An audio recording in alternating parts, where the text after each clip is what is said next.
Mohammed Abdi Mohamud has been at the center of Wajir in national politics for decades now, championing the interests of arid and semi-arid land.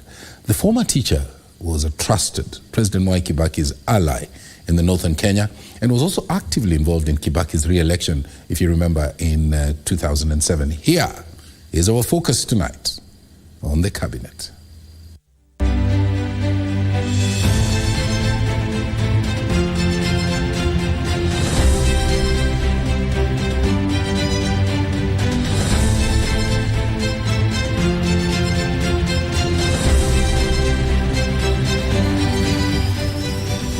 Former Wajir Governor, Ambassador Mohammed Abdi Mohamud, is one of the lucky ministers to have served in both the KANU and NAC regimes. The former teacher is credited with changing the fortunes of Wajir when he served as an MP, assistant minister, and later on a cabinet minister. Mohammed Abdi Mohamud was a school teacher when he ventured into politics and won the Wajir East parliamentary seat in the 1997 polls on a KANU ticket. He became the 6th KANU MP for Wajir West following the win, and the then President Daniel Moi would appoint Mohamud as an assistant minister in the Ministry of Trade and Industry, and later on in the same capacity in the Ministry of Transport and Communication. After the 2003 election, when KANU was ousted from power by the National Rainbow Coalition NAC, Mohamud was one of the leaders from the pastoralist community who retained their seats on the party's ticket.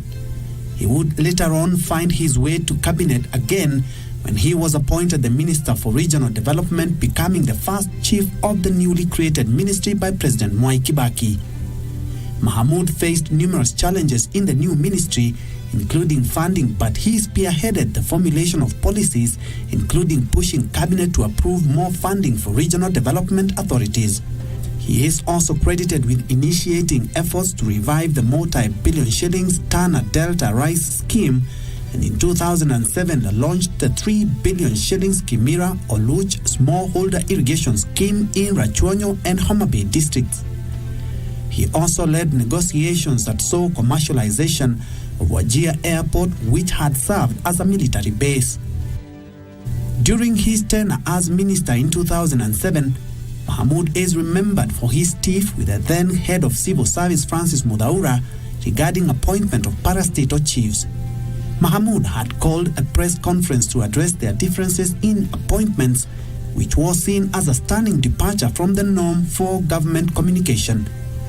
Later on in the 2007 general election, Mohamud decided not to defend his seat as Wajir East MP and chose to serve as Party of National Unit PNU elections coordinator for Northern Kenya.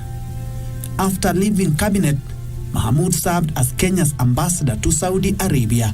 He unsuccessfully vied for Wajir gubernatorial seat in 2013, but in 2017 he clinched the seat on a Jubilee ticket. Mohamud is remembered for his efforts to transform the arid and semi-arid regions in health, water provisions, local and regional diplomacy. For the cabinet, I'm Ben Troy Njue.